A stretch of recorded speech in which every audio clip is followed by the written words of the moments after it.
তো আসসালামু আলাইকুম, কেমন আছেন সবাই? আলহামদুলিল্লাহ। স্যারের ক্লাস ইসরাত জামান, আপনি কোথায় আমার ক্লাস করেছিলেন একটু কমেন্টস করে যদি জানাতেন। আলহামদুলিল্লাহ ভালো আছি, আপনারা কেমন আছেন? আজকে আমরা মহান সংবিধানের কিছু বিষয় নিয়ে আলোচনা করতে যাচ্ছি। আজকের যে আলোচনার বিষয়গুলো হবে, আজকের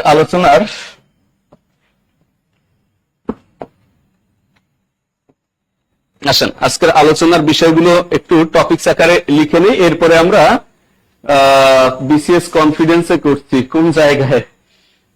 আচ্ছা, আজকের আমরা যে আলোচনা করব সেই আলোচনা সম্পর্কে একটু ধারণা নিয়ে নিই। আজকের আমরা কি কি পড়বো।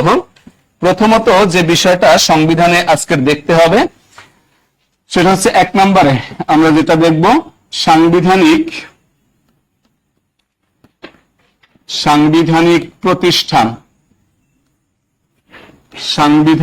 প্রতিষ্ঠান নিয়ে আলোচনা করব। এরপরে 2 নম্বরে দিয়ে আমরা আলোচনা করব 2 নম্বরে সাংবিধানিক পথ। 3 নম্বরে আমরা আলোচনা করব সাংবিধানিক পদে বয়স এবং শপথ। সাংবিধানিক পদে বয়স এবং শপথ।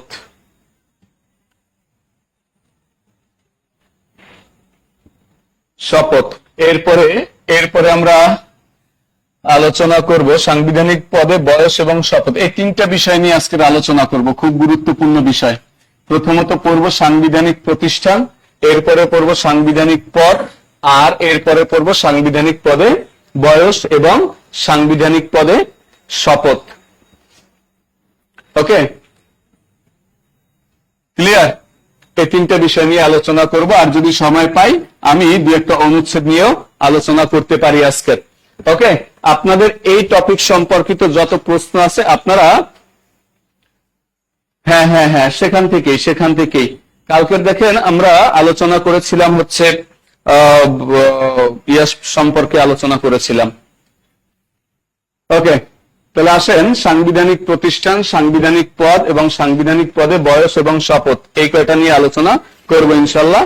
আর একটা বিষয় আলোচনা করতে হবে, সেটা হচ্ছে সংবিধানের কাঠামোগত বৈশিষ্ট্য। সংবিধানের কাঠামোগত বৈশিষ্ট্য, এটা কি কালকের আলোচনা করা হয়েছিল? এই ব্যাচে হয়নি। কাঠামোগত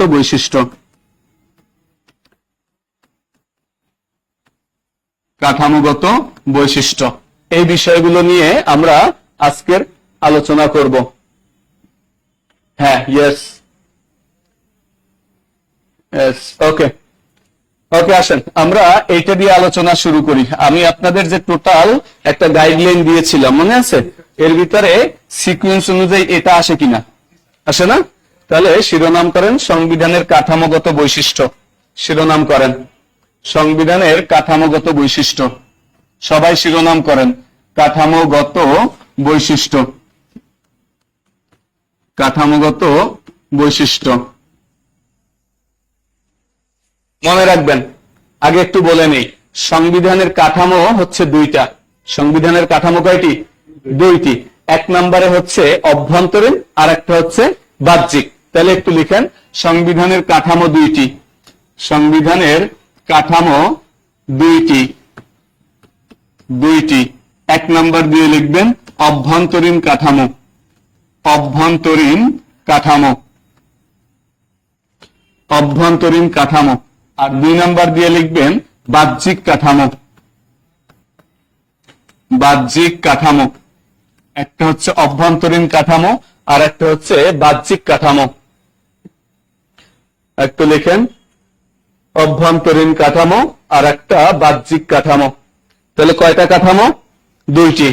এবার শিরোনাম করেন অভ্যন্তরীণ কাঠামো। অভ্যন্তরীণ কাঠামো লিখবেন 4টি। কয়টি? অভ্যন্তরীণ কাঠামো চারটি। অভ্যন্তরীণ কাঠামো চারটি। অভ্যন্তরীণ কাঠামো চারটি। আচ্ছা, সাউন্ড কি ক্লিয়ার কিনা একটু বলেন তো, সবাই একটু কমেন্টস করেন তো, সাউন্ড ক্লিয়ার কিনা, সাউন্ড শোনা যাচ্ছে কিনা।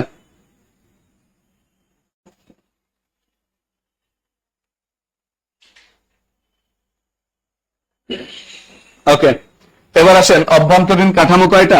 চারটা। এক নাম্বার দিয়ে লিখবেন প্রস্তাবনা। এক নম্বরে হচ্ছে প্রস্তাবনা। সংবিধানের প্রস্তাবনা একটি। প্রস্তাবনা কয়টি? একটি। আর এটাকে সংবিধানের গাইডিং স্টার বলা হয়। গাইডিং স্টার বলা হয়। সংবিধানের গাইডিং স্টার বলা হয়। Sound clear? সুতরাং যার কাছে সাউন্ড ক্লিয়ার নয়, এটা সম্পূর্ণ তার সমস্যা। আগে নিজের সমস্যাটা আইডেন্টিফাই করেন। ওকে, তাহলে প্রস্তাবনা একটি। এই প্রস্তাবনাকে কি বলা হয়? সংবিধানের গাইডিং স্টার বলা হয়। দুই নাম্বার দিয়ে লিখবেন ভাগ। সংবিধানে ভাগ কয়টি? 11টি। এই 11টি ভাগ, এই 11টি ভাগ আপনাকে সম্পূর্ণ মুখস্থ রাখতে হবে। এর আগে যারা এই ক্লাস করার আগে, আমার ক্লাস করার আগে যারা সংবিধান কোনো না কোনো ভাবে পড়ছেন, তারা কিন্তু এই 11টা ভাগ মুখস্থ করার চেষ্টা করছেন। করছেন না? করছেন, কিন্তু মনে থাকে নাই। ইনশাল্লাহ যখন আমি পড়াবো তখন ইনশাল্লাহ সব হয়ে যাবে। ক্লিয়ার? এবার আসেন ভাগ 11টি। 3 নাম্বার দিয়ে লিখবেন অনুচ্ছেদ। অনুচ্ছেদ, অনুচ্ছেদ হচ্ছে 153টি। 153টি। আর 4 নাম্বার দিয়ে লিখবেন তফসিল। তফসিল, তফসিল হচ্ছে কয়টা? তফসিল হচ্ছে 4 যোগ 3 সমান কয়টা? 7টি। অর্থাৎ আগে ছিল 4টি, পরবর্তীতে একই সাথে যুক্ত হয়েছে 3টি। এই হচ্ছে কয়টা? 7টা। 7টা। লেখা শেষ? ওয়ালাইকুম আসসালাম। লেখা হয়েছে? লেখা হয়েছে? তাহলে আমাদের অভ্যন্তরীণ কাঠামো কয়টা? অভ্যন্তরীণ কাঠামো হচ্ছে 4টি। অভ্যন্তরীণ কাঠামো 4টি। 1 নম্বরে কি? প্রস্তাবনা। 2 নম্বরে কি? ভাগ। 3 নম্বরে কি? অনুচ্ছেদ। 4 নম্বরে কি? তফসিল। এবার বলেন, এবার বলেন, এবার আমি আপনাকে একটু টেকনিক্যাল প্রশ্ন করি। হ্যাঁ, টেকনিক্যাল প্রশ্ন করি, উত্তর দিবেন। বলেন তো সংবিধান শুরু হয়েছে কি দিয়া? সংবিধান শুরু হয়েছে প্রস্তাবনা দিয়ে। এবার বলেন সংবিধান শেষ হয়েছে কি দিয়ে? হ্যাঁ, তফসিল দিয়ে। কি দিয়ে হয়েছে? তফসিল দিয়ে হয়েছে। কথা কি ক্লিয়ার? এটা লিখতে হবে, মুখস্থ করতে হবে। তাহলে অভ্যন্তরীণ কাঠামো কয়টা? 4টা। এখন বলেন যেটা দিয়ে শেষ হয়েছে তফসিল, তফসিল মানে কি? বলেন তফসিল কাকে বলে? বলেন তফসিল মানে কি? না আমরা জানি না কেউ, নাকি অনলাইনে কেউ জানেন তফসিল মানে কি?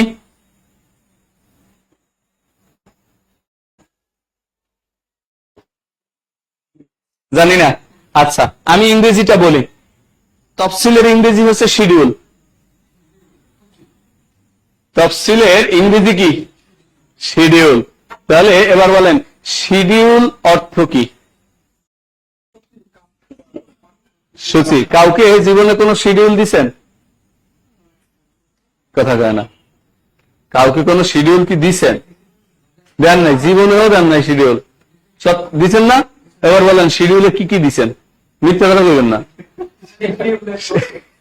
শিডিউলে কি কি দিচ্ছেন বলেন? কিছুই করেন নাই। কি কি কি দিচ্ছেন? যেমন কখন পড়াবো। আচ্ছা, থ্যাংক ইউ।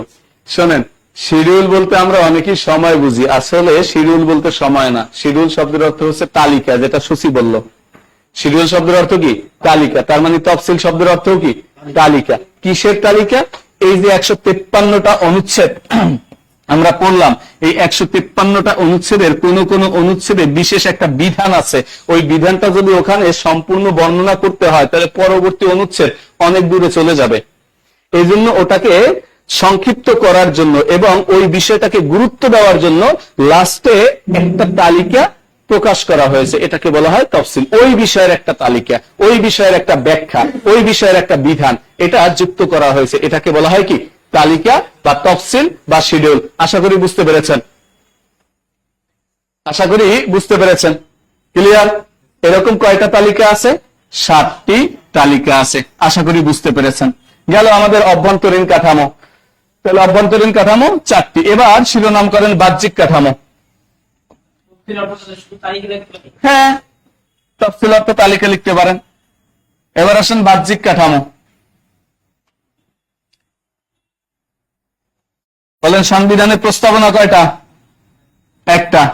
এরপরে বলেন ভাগ কয়টা? 11টা। এরপরে বলেন অনুচ্ছেদ, এরপরে তফসিল। ওকে, এরপর আসেন বাহ্যিক কাঠামো। হ্যাঁ, এই বাহ্যিক কাঠামোর কি নাই? ধরাবাঁধা সংখ্যা নাই, শুধু স্টার চিহ্ন দিয়ে লিখে রাখেন। প্রথম স্টার চিহ্ন দিয়ে লেখেন সংবিধান হাতে লেখা, সংবিধান হাতে লেখা, সংবিধান হাতে লেখা, সংবিধান হাতে লেখা। দেখছেন? হাতে লেখা। পরের পয়েন্ট দিয়ে লিখেন লিখেছেন, এটা পরীক্ষায় আসে। লিখেছেন শিল্পী আব্দুর রউফ, শিল্পী আব্দুর রউফ, শিল্পী আব্দুর রউফ। হ্যাঁ, এরপরে লিখেন কত পৃষ্ঠায় লিখছে? হস্তলিখিত সংবিধান, হস্তলিখিত সংবিধান, লিখিত সংবিধান, সংবিধানের পৃষ্ঠা, পৃষ্ঠা 93টি। এরপরে লিখবেন, দেখেন তো লেখার পরে আবার স্বাক্ষর করছিল না? মনে আছে? কয়জন জানো গতকালকের স্বাক্ষর করছিল? 399 জন।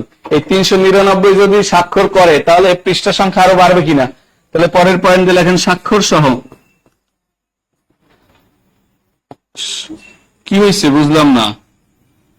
স্বাক্ষর সহ পৃষ্ঠা 108টি। কয়টি? 108টি। স্বাক্ষর সহ পৃষ্ঠা 108টি। ওকে, 108টি। আর একটা পয়েন্ট দিয়ে লিখবেন মোট পৃষ্ঠা, মোট পৃষ্ঠা 109টি। অর্থাৎ 108তম পৃষ্ঠায় স্বাক্ষর দেওয়া শেষ হয়ে গেছে, এরপরে আরো একটা পৃষ্ঠা পরবর্তীতে আছে। তাহলে মোট পৃষ্ঠা কয়টা? 109টি। তাহলে হস্তলিখিত সংবিধানের পৃষ্ঠা 93টি, স্বাক্ষর সহ পৃষ্ঠা 108টি, মোট পৃষ্ঠা 109টি। আশা করি বুঝতে পেরেছেন। ওকে, এরপরে লিখেন, এরপরের পয়েন্ট দিয়ে লিখেন প্রতিটি পৃষ্ঠার চারপাশ, প্রতিটি পৃষ্ঠার চারপাশ চামড়া দিয়ে বাঁধানো। কি দিয়ে? চামড়া দিয়ে বাঁধানো, চামড়া দিয়ে বাঁধানো,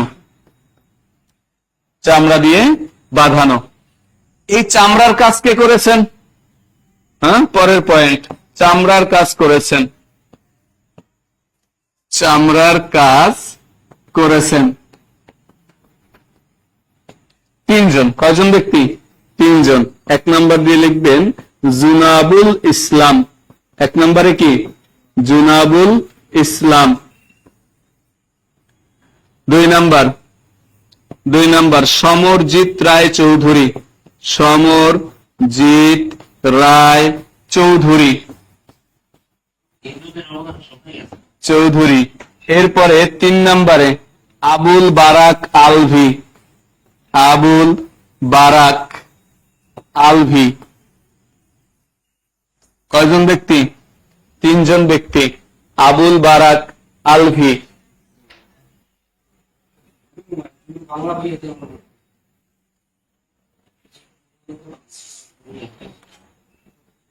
ওকে, তাহলে চামড়ার কাজ কয়জন করছেন? কিসের চামড়ার কাজ করছেন? হ্যাঁ, প্রতি পৃষ্ঠায় যে আবার কি আছে? চামড়া দিয়ে বাঁধানো। লেখা শেষে পর্যন্ত, লেখা শেষ হয়েছে? আচ্ছা, এর পরের পয়েন্ট দিয়ে লিখবেন। এর পরের পয়েন্ট অঙ্কন। এখন এই যে চারপাশে যে চামড়ার কাজ করলো, এই চামড়া ওরকম রেখে দিলে একটু কেমন কেমন দেখায় না? ওর উপরে আবার একটু নকশা টকশা করছে, অঙ্কন করছেন। হ্যাঁ, লিখেন অঙ্কন। অঙ্কন, সরি আমার একটু ভুল হয়েছে, সরি সরি সরি। এই অঙ্কনের জায়গায় তিনজনের নাম দিয়ে লিখেন। এই চামড়ার কাজটা এইখানে, চামড়ার কাজের এইখানে লিখেন অঙ্কন। অঙ্কন করেছেন তিনজন। অঙ্কন করেছেন কয়জন? তিনজন। আর চামড়ার কাজ করেছেন একজনই, সরি, এজন্য আমি দুঃখিত। এখানে লিখেন, লিখেন চামড়ার কাজ করেছেন। চামড়ার কাজ করেছেন, চামড়ার কাজ করেছেন হচ্ছে সৈয়দ শাহ আবু শফি। সৈয়দ শাহ আবু শফি। আবু শফি। আমি যে তথ্যগুলো দিচ্ছি সুন্দরভাবে লিখে নেবেন। আর আরেকটা তথ্য, আরেকটা তথ্য হচ্ছে অঙ্গসজ্জা। এটা পরীক্ষায় খুবই আসে, অঙ্গসজ্জা। অঙ্গসজ্জা করেছেন হচ্ছে শিল্পী হাশেম খান। কি নাম? শিল্পী হাশেম খান। শিল্পী হাশেম খান। আর সার্বিক তত্ত্বাবধানে, সার্বিক তত্ত্বাবধানে জয়নুল আবেদিন। নাম শুনছেন তো? জয়নুল আবেদিনের সংগ্রহশালা কোথায়? জয়নুল আবেদিন। এ কটা লিখে নেন, এরপরে আলোচনা করব।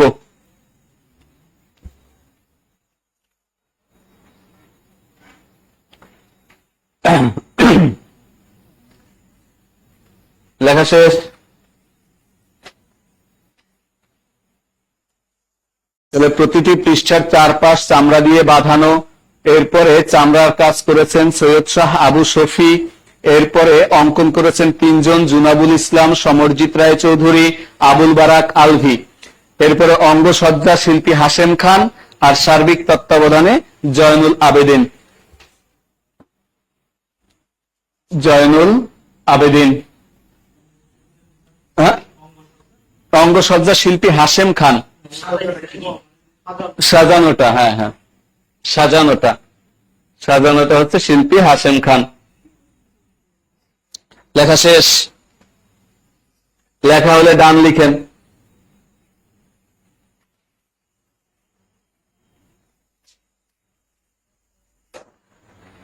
লেখা হলে ডান লিখবেন, কেউ আমিন না লিখে যাবেন না।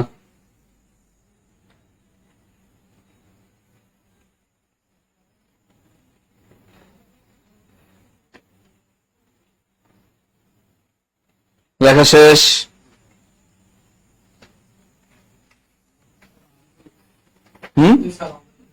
লেখা শেষ, ডান। ওকে, এই গেল হচ্ছে আমাদের কাঠামোগত বৈশিষ্ট্য। তাহলে বলেন কাঠামোগত বৈশিষ্ট্য কয় ধরনের? দুই ধরনের। একটা কি অভ্যন্তরীণ, আর একটা কি বাহ্যিক। অভ্যন্তরীণ কাঠামো কয়টা? চারটা। এক নম্বরে কি প্রস্তাবনা, দুই নম্বরে কি ভাগ, তিন নম্বরে কি অনুচ্ছেদ, চার নম্বরে কি তফসিল। ক্লিয়ার? এবার বলেন সংবিধান শুরু হয়েছে কি দিয়া? সংবিধান শেষ হয়েছে কি দিয়া?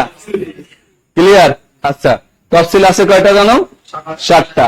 এরপরে বলেন সংবিধান হাতে লিখছে কে? শিল্পী আব্দুর রউফ। অঙ্গসজ্জা কে করেছেন? শিল্পী হাশেম খান। সার্বিক তত্ত্বাবধানে কে ছিলেন? জয়নুল আবেদিন। এই বিষয়গুলো কিন্তু পরীক্ষায় আসে, মনে থাকবে? ওকে ওকে,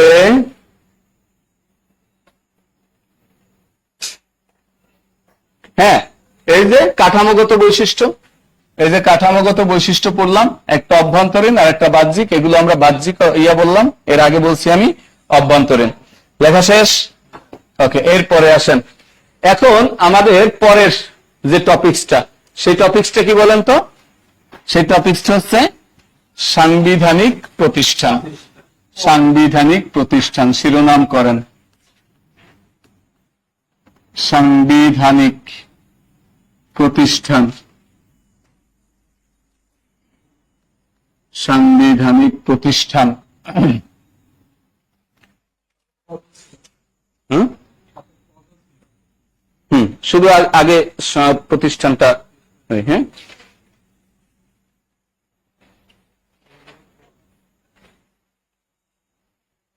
বুঝলাম না, ক্লাস করতে পারলাম না, দাঁড়িয়ে গেছে ক্লাস মানে কি? হ্যাঁ?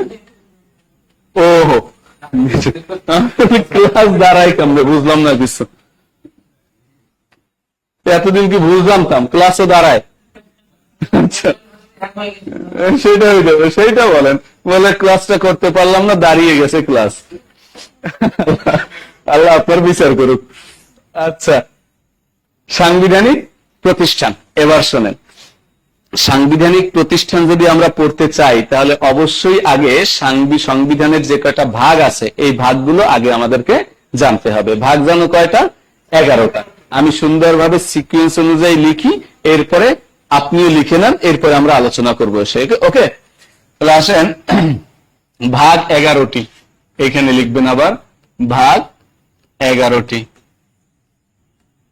1 নাম্বার দিয়ে লিখবেন প্রথম ভাগ।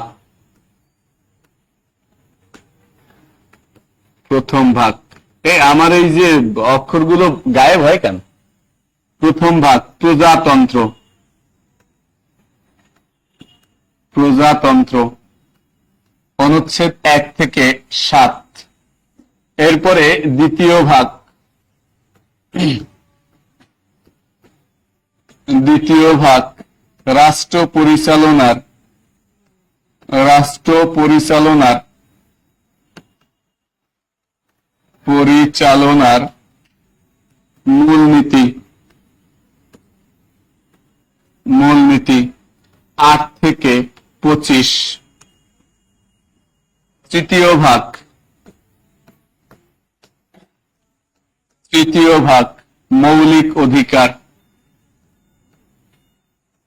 মৌলিক অধিকার, মৌলিক অধিকার 26 থেকে কত? 47।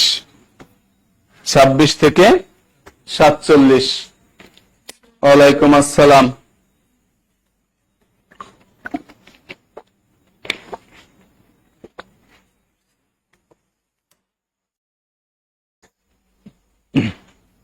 লেখা শেষ, কালার চেঞ্জ করতে হবে। ওকে, এরপর আসেন চতুর্থ ভাগ। চতুর্থ ভাগ নির্বাহী বিভাগ।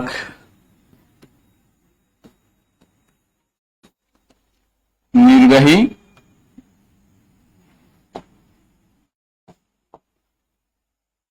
নির্বাহী বিভাগ, নির্বাহী বিভাগ 48 থেকে 64। এরপরে পঞ্চম ভাগ, পঞ্চম ভাগ আইন বিভাগ, আইন বিভাগ, এটা হচ্ছে 65 থেকে 93। এরপরে ষষ্ঠ ভাগ,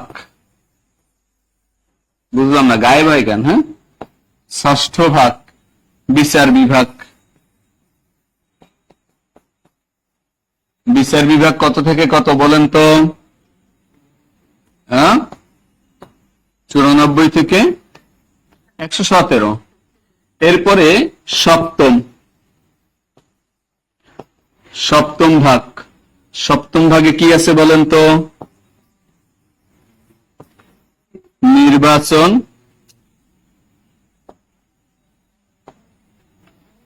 নির্বাচন কমিশন। কত থেকে? 118 থেকে 126। এরপরে অষ্টম, অষ্টম ভাগ মহা হিসাব নিরীক্ষক, মহা হিসাব নিরীক্ষক ও নিয়ন্ত্রক, নিরীক্ষক ও নিয়ন্ত্রক। কত থেকে কত? 127 থেকে 132। এরপরে নবম, নবম ভাগ। নবম ভাগে আমাদের হচ্ছে কর্ম কমিশন, কর্ম কমিশন। এই কর্ম কমিশন হচ্ছে 133 থেকে 141। ওকে, এরপরে আসেন দশম, দশম ভাগ।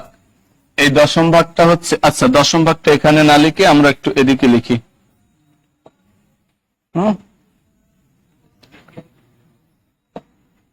দশম, দশম ভাগটা সংশোধনী, সংশোধনী। এটা ভাগ অনুচ্ছেদ হচ্ছে একটাই, 142 নম্বর অনুচ্ছেদ। আর একটা হচ্ছে একাদশ, একাদশ ভাগ। এটা হচ্ছে বিবিধ, বিবিধ 143 থেকে 153, 143 থেকে 153।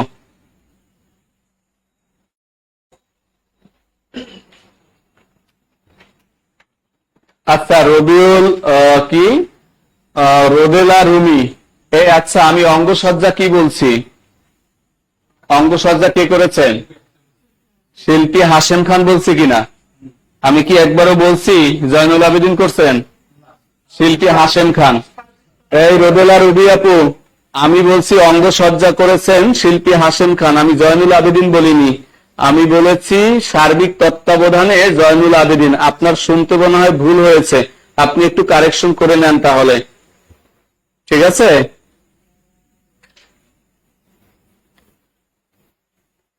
রুমি আপু, আমি অঙ্গসজ্জা বলেছি শিল্পী হাশেম খান, আর সার্বিক তত্ত্বাবধানে বলেছেন করেছেন জয়নুল আবেদিন। ওকে ওকে, ঠিক আছে। তাহলে লেখা হয়েছে এই কয়টা ভাগ? 11টা ভাগ। 11টা ভাগ আপনাকে টানা সিকুয়েন্স অনুযায়ী মুখস্থ করতে হবে, মুখস্থ রাখতে হবে। কথা কি ক্লিয়ার? এখন বলেন কার কার মুখস্থ আছে? কার কার মুখস্থ আছে বলেন? হ্যাঁ, ওটা পরে হবে না, আগে বলেন কারো মুখস্থ আছে কিনা।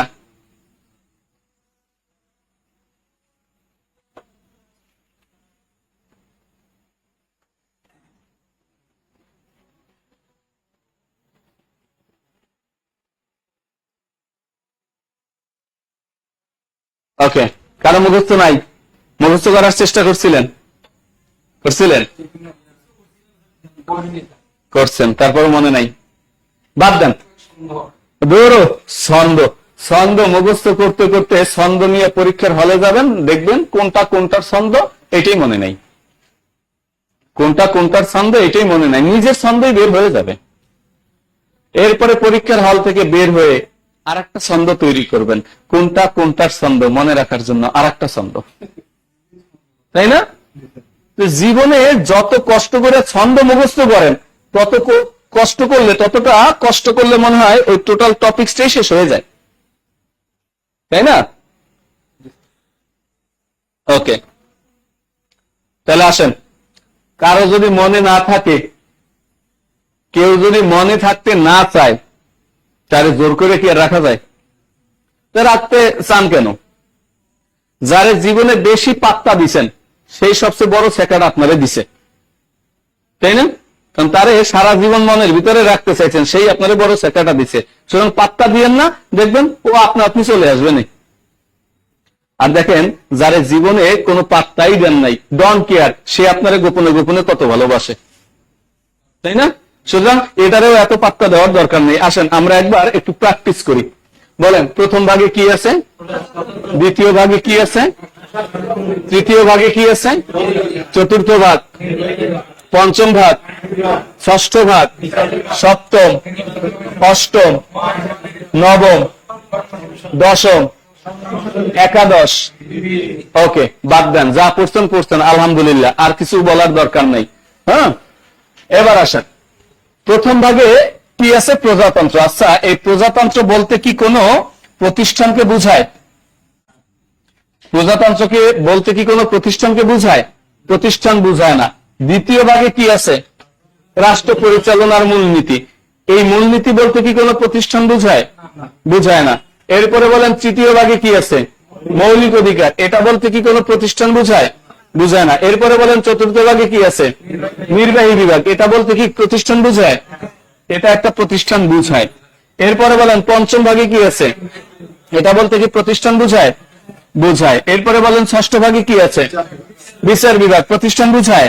বোঝায়। এরপরে বলেন সপ্তম ভাগে কি আছে? প্রতিষ্ঠান বোঝায়? বোঝায়। এরপরে বলেন অষ্টম ভাগে কি আছে? প্রতিষ্ঠান বোঝায়? বোঝায়। নবম ভাগে কি আছে? প্রতিষ্ঠান বোঝায়? বোঝায়। এরপরে বলেন দশম ভাগে কি আছে? প্রতিষ্ঠান বোঝায়? না। দশম ভাগে একাদশে কি আছে? বিবিধ। প্রতিষ্ঠান বোঝায়? বোঝায় না। তাহলে বলেন তো এই চতুর্থ থেকে নবম ভাগ পর্যন্ত সংবিধানে কয়টা প্রতিষ্ঠানের কথা বলা হয়েছে? 6টা। কথা কি ক্লিয়ার? 6টা প্রতিষ্ঠানের কথা বলা হয়েছে। কারো কারো মতে সাংবিধানিক প্রতিষ্ঠান 6টা। কয়টা? 6টা। আবার অধিকাংশ মানুষ এই যে প্রথম 3টা আছে না, এই প্রথম 3টাকে সাংবিধানিক প্রতিষ্ঠান মনে করেন না, কারণ এটা বাংলাদেশের যে সরকার ব্যবস্থা, এই সরকার ব্যবস্থার 3টা অঙ্গকে বুঝায়। একটা নির্বাহী বিভাগ, একটা আইন বিভাগ, আর একটা বিচার বিভাগ। অনলাইনে যারা আছেন তারা ভালো করে বুঝেন। তাহলে সরকারের কয়টা অঙ্গ? 3টা। একটা কি? নির্বাহী বিভাগ, একটা কি? আইন বিভাগ, আর একটা কি? বিচার বিভাগ। এই বিভাগ অঙ্গ কয়টা সরকারের? 3টা। মনে থাকবে? আচ্ছা, এছাড়া বাকি রইল কয়টা? 3টা। কি কি? নির্বাচন কমিশন, মহাহিসাব নিরীক্ষক ও নিয়ন্ত্রক, এরপরে কর্ম কমিশন। তারা মনে করেন এই 3টা হচ্ছে সরকার মানে সাংবিধানিক প্রতিষ্ঠান। এর সাথে আরেকটা প্রতিষ্ঠান তারা যুক্ত করেন 64 নম্বরে, যে একটা আছে না, যে অ্যাটর্নি জেনারেল আছে কিনা? Attorney general. এই অ্যাটর্নি জেনারেলকে তারা প্রতিষ্ঠান মনে করেন। তাহলে তাদের মতে কয়টা? 4টা। তাদের মতে কয়টা? 4টা। কি কি হবে? নির্বাচন কমিশন, মহাহিসাব নিরীক্ষক ও নিয়ন্ত্রক, কর্ম কমিশন, আর অ্যাটর্নি জেনারেল। এই কয়টা? 4টা। তবে এখন পর্যন্ত ওই যারা নীতি নির্ধারক আছেন, কর্তৃপক্ষ আছেন, তারা এখন পর্যন্ত এই সাংবিধানিক প্রতিষ্ঠান 6টা নাকি 4টা এ সম্পর্কে তারা এখন পর্যন্ত একমত হইতে পারেননি। সুতরাং আমাদেরও একমত হওয়ার দরকার নেই। যে কয়টা আছে সবগুলো পড়ে যাব। বিশ্বাস করেন কোনদিন এই প্রশ্ন আসে নাই যে সাংবিধানিক প্রতিষ্ঠান কয়টি, এবং এটা আসবেও না এখন পর্যন্ত, কারণ তারা নিজেরাই ডিসিশন নিতে পারেননি। কিন্তু পরীক্ষায় আসে নিচের কোনটি সাংবিধানিক প্রতিষ্ঠান, ওর ভিতরে এই 3টার যে কোনো একটা আছে, আপনি দেখলেই বুঝতে পারবেন নিচের এই 3টার যে কোনো একটা আছে। কথা কি ক্লিয়ার? তাহলে আমরা এখানে সাংবিধানিক প্রতিষ্ঠান কয়টা পড়বো? 6টা পড়বো। কয়টা পড়বো? 6টা পড়বো। কি কি বলেন তো? নির্বাহী বিভাগ, আইন বিভাগ, বিচার বিভাগ। এই 6টা একটু বলেন, সবাই বলেন।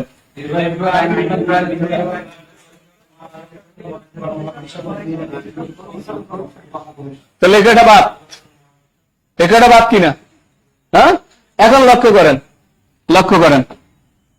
কি লক্ষ্য করবেন? তাহলে প্রথম 3টা সরকারের 3টা অঙ্গ, এই 3টে নিয়ে সরকার গঠিত হয়।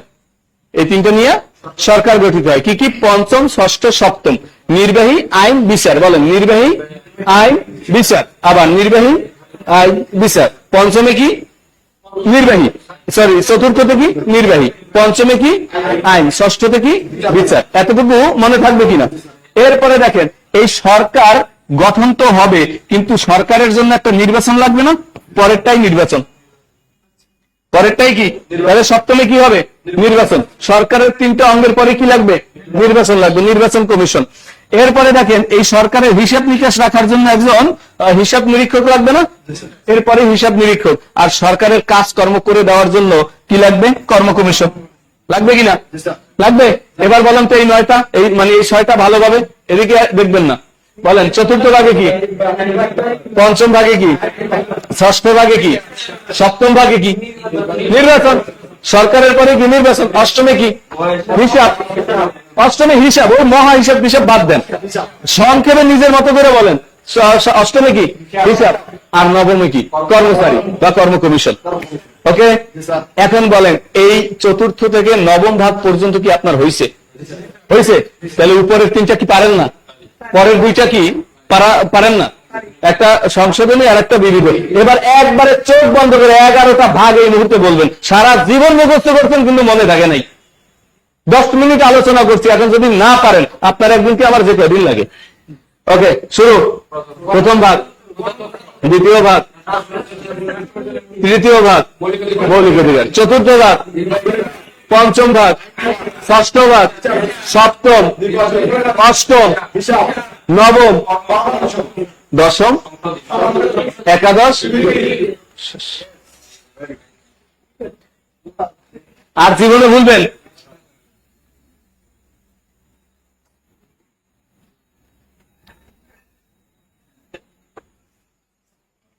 আর জীবনে কি ভুলবেন? মনে থাকবে? তাহলে এবার লিখেন, পরের পয়েন্ট দিয়ে লেখেন সাংবিধানিক প্রতিষ্ঠান 6টি। আমরা এই 6টি লিখবো, হ্যাঁ, বাকিটা পরে একটু নোট দিয়ে লিখে দিব না, তবে কারো কারো মতে 4টি। ওকে, ওই কোন 4টা আপনি ভালো করে জানবেন। আমরা এখানে শুধু মুখস্থ করতে আসি নাই, আমরা এখানে বোঝার জন্য আসছি। ক্লিয়ার? একটা তথ্য মুখস্থ করবেন না আমার ক্লাসে।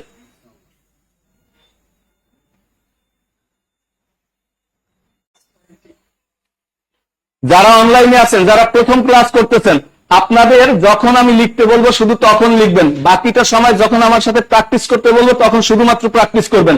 জীবনের তরে এক ফাইল খাইলি যথেষ্ট। ওকে, আচ্ছা, লেখা হয়েছে। সাংবিধানিক প্রতিষ্ঠান কয়টি তাহলে? লিখেন, 1 নম্বর দিয়ে লেখেন, 1 নম্বর দিয়ে লেখেন চতুর্থ ভাগ নির্বাহী বিভাগ, 2 নম্বর দিয়ে লেখেন পঞ্চম ভাগ, আবার লিখেন, আপনার প্র্যাকটিসটা হয়ে যাবে।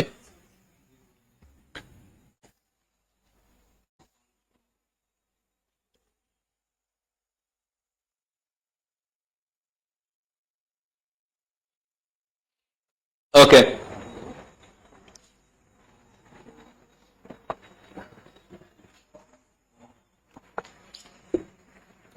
একটা ভাগ লইয়ে জিকির করা শুরু করছে সবাই।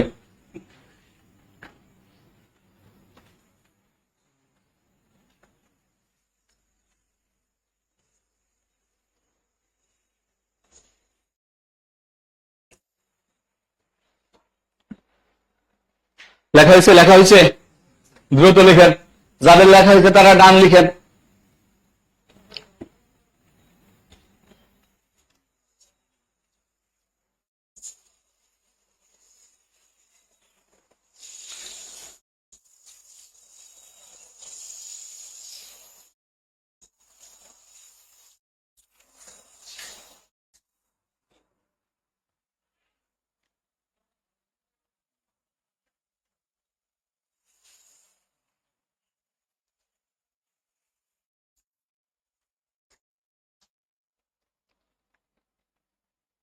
লেখা শেষ। ডান, ডান। আর একবার বলতে হবে, হ্যাঁ? আচ্ছা, সাংবিধানিক প্রতিষ্ঠান কয়টা? চতুর্থ থেকে কোন 6টা? চতুর্থ ভাগ থেকে নবম ভাগ। প্রথম 3টা কি? সরকারের অঙ্গ। কি কি? নির্বাহী, আইন, বিচার, চতুর্থ, পঞ্চম, ষষ্ঠ। এরপরে সরকার কি হয়? নির্বাচিত হয় নির্বাচন কমিশন। সরকারের হিসাব নিকাশ করার জন্য মহা হিসাব নিরীক্ষক ও নিয়ন্ত্রক, আর সরকারের কাজ করার জন্য কর্ম কমিশন। ক্লিয়ার এ পর্যন্ত? আচ্ছা, তাহলে উপরে রইল 3টা, নিচে রইল 2টা, বাকিটা আপনার হয়ে গেছে। এবার আসেন একটু লিখেন তবে, হ্যাঁ, পয়েন্ট করে লিখেন তবে। এবার বুঝছেন আলাদা আলাদা কালির লেখার ইয়েটা কি ছিল? এখন বুঝছেন? ওকে, লিখেন তবে কারো কারো মতে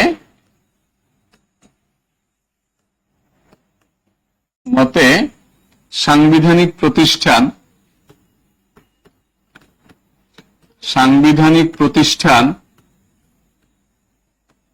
4টি।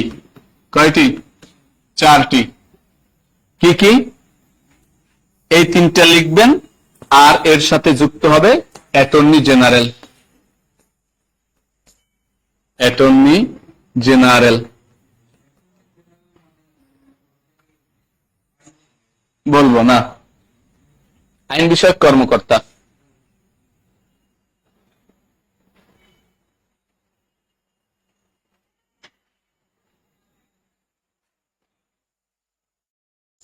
লেখা শেষ, লেখা হলো।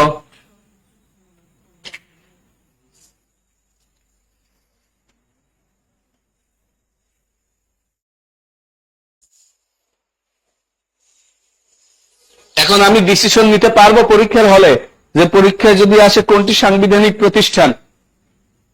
পারবো ইনশাআল্লাহ। হ্যাঁ, ওকে, তাহলে নেক্সট স্লাইডে যাই, যাব? ওকে, এবার আসে সাংবিধানিক পদ। সাংবিধানিক পদ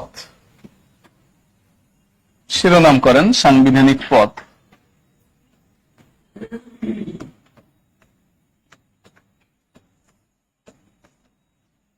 সাংবিধানিক পদ,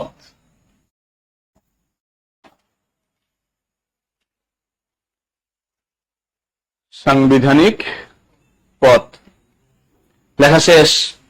ওকে, আচ্ছা বলেন তো সাংবিধানিক পদ থাকবে কোথায়? প্রতিষ্ঠানের মধ্যে। প্রতিষ্ঠান থাকলেই তো পদ থাকবে, তাই না? তাহলে প্রতিষ্ঠান জানো কয়টা? 6টা। ওই 6টা প্রতিষ্ঠানের মধ্যেই পদগুলো থাকবে। তাহলে আগে একটু দেখি এই 6টা প্রতিষ্ঠানের মধ্যে কি কি পদ আছে, কি কি পদ আছে সেটা একটু দেখি আমি। হ্যাঁ, আমি এখান থেকে এটা মুছে দিলাম, এগুলো মুছে দেই। আপনারা কিন্তু কেউ কিছু লিখবেন না, জাস্ট একটু দেখেন, কিচ্ছু লিখবেন না, যা লেখানোর আমি লেখাই দেব। আগে আপনারা দেখেন নির্বাহী বিভাগ। নির্বাহী বিভাগে আমার 48 নম্বর অনুচ্ছেদ থেকে প্রথমত যাকে নিয়ে আলোচনা করা হয়েছে তার নাম হচ্ছে মহামান্য রাষ্ট্রপতি। মহামান্য রাষ্ট্রপতি। এরপরে যাকে নিয়ে আলোচনা করা হয়েছে প্রধানমন্ত্রী ও মন্ত্রিসভা। প্রধানমন্ত্রী ও মন্ত্রিসভা। মন্ত্রিসভা। এরপরে দেখেন তো 64 নম্বর অনুচ্ছেদে অ্যাটর্নি জেনারেল আছে কিনা? Attorney general. তাহলে অ্যাটর্নি জেনারেল সংবিধানে কোন বিভাগে আলোচনা করা হয়েছে? কোন বিভাগে? নির্বাহী বিভাগে। কোন বিভাগে? নির্বাহী বিভাগে আলোচনা করা হয়েছে। এখন যদি প্রশ্ন আসে অ্যাটর্নি জেনারেল কোন বিভাগের কর্মচারী? নির্বাহী বিভাগে, তাহলে আইন বিভাগ বলেন কেন? সংবিধান বলছে এটা নির্বাহী বিভাগের, আপনি উত্তর দিলেন আইন বিভাগের, হইলে এটা বলেন। হ্যাঁ, কথা কি ক্লিয়ার? ওকে, তাহলে এবার আসেন। হ্যাঁ, না, রাষ্ট্রপতি, প্রধানমন্ত্রী ও মন্ত্রিসভা, আর কে? Attorney general. ক্লিয়ার? এ লিখতে নিষেধ করছি, পরে আগে বুঝে নেই। এরপরে আইন বিভাগ। বলেন তো আমাদের আইন বিভাগের নাম কি? আইন বিভাগের নাম কি? আইন বিভাগের নাম হচ্ছে জাতীয় সংসদ। গতকালকে দেখাই নেই, দেখাই নেই, মনে নাই? হ্যাঁ, জাতীয় সংসদ। আমাদের এই আইন বিভাগের পূর্ব নাম কি ছিল? গণপরিষদ। এরে আল্লাহ, শুনেন শোনেন, আপনারা যারা অনলাইনে আজকের আমার নতুন ক্লাসে একেবারে প্রথম ক্লাস করছেন, বিশ্বাস করেন যারা এর আগে আমার ক্লাস করছে আপনারা তো কিছু পারেনই না, যারা ক্লাস করছে তারাও পারে না। সুতরাং আপনাদের কষ্ট পাওয়ার কিছু নেই যে আমরা এই ক্লাস করতেছি এটা সেটা চিন্তা করার দরকার নেই। কথা বুঝছেন? যারা আগের ক্লাসে পড়ছে আমার তারাও কিছু পারে না, তাহলে বুঝেন আমি কেমন শিক্ষক। কথা বুঝছেন? আচ্ছা, এখন আসেন, এটা বিষয়টা হচ্ছে ভুলে যাওয়াটাই স্বাভাবিক। ভুলে গেছি, মন খারাপ করার কিছু নাই।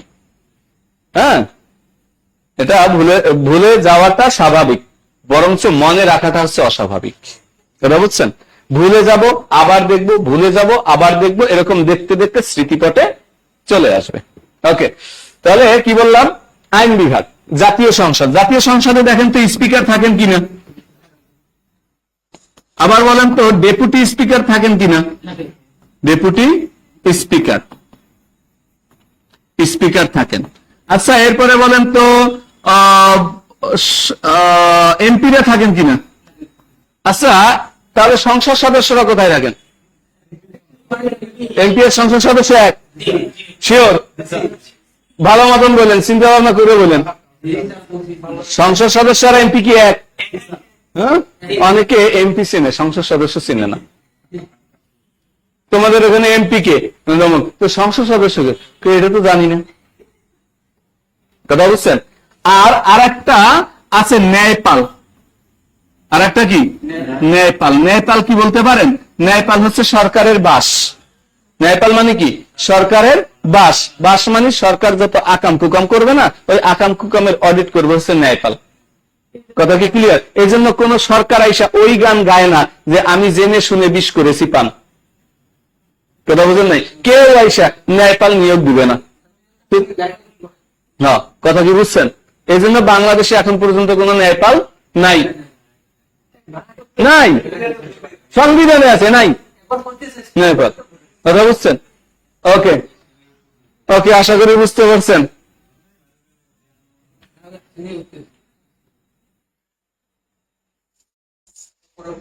ওকে ওকে ওকে, সংসদ নাই, অধ্যাদেশ, সংবিধান নাই, আদেশ। হ্যাঁ, কালকের পড়াইছিলাম, এই তো মনে আছে। Thank you.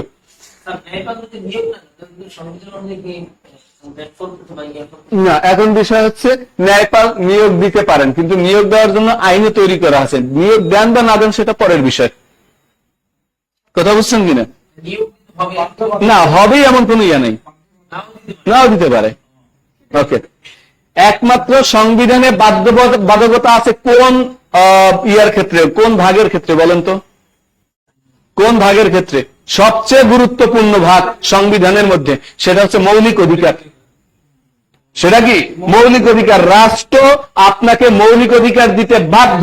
যদি মৌলিক অধিকার রাষ্ট্রের দ্বারা অথবা রাষ্ট্রের কোন প্রতিষ্ঠান দ্বারা অথবা রাষ্ট্রের কোন ব্যক্তির দ্বারা আপনার মৌলিক অধিকার লঙ্ঘিত হয়, ওই লঙ্ঘিত অধিকার ফিরে পাওয়ার অধিকারটাও একটা মৌলিক অধিকার। কথা বুঝছেন? এবার বলেন মৌলিক অধিকার কয়টা? আল্লাহ আপনাদের বিচার করুক। চারটা? শিওর? শিওর? একটা কমছে। এরপরে বলেন কয়টা? পাঁচটা? কমে বাড়ে ঘটনাটা কি? এরে মৌলিক অধিকার কয়টা অনলাইনে যারা আছেন? শিওর? শিওর? এটা পাঁচটা। কি কি? অন্ন আর খাদ্য এক? অন্ন বস্ত্র না, নাকি খাদ্য বস্ত্র? একই একই।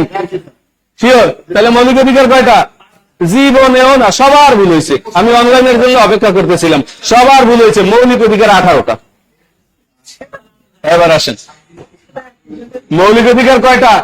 18টা। ছোটবেলা থেকে যা পড়ে আসছেন সব ভুল পড়ে আসছেন। এই জন্যই পরীক্ষার আগে 100% কনফিডেন্সের সাথে পরীক্ষার উত্তর দিয়ে আসেন, কনফিডেন্সের সাথে ভুল করেন। কথা কি ক্লিয়ার? আমরা যখন মৌলিক অধিকার পড়বো তৃতীয় ভাগে, তখন দেখাই দিব কোন 18টা আছে। ভুল তত্ত্ব, ওটা মৌলিক অধিকার। যদি মৌলিক অধিকার লেখে তাহলে ভুল তত্ত্ব।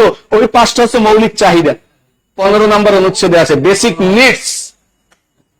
বেসিক নিডস, মৌলিক চাহিদা। আর মৌলিক অধিকার হচ্ছে ফান্ডামেন্টাল রাইটস, যেটা হচ্ছে তৃতীয় ভাগে 26 থেকে 47 পর্যন্ত অনুচ্ছেদে। তাহলে তারা ভুল করে নাই, আপনি বুঝতে ভুল করছেন। কথা কি ক্লিয়ার? ওকে,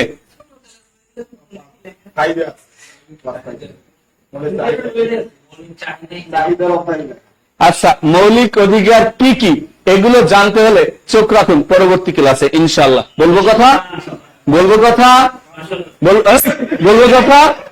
পরবর্তী ক্লাসে। কোথায়? পরবর্তী ক্লাসে, মন থাকবে?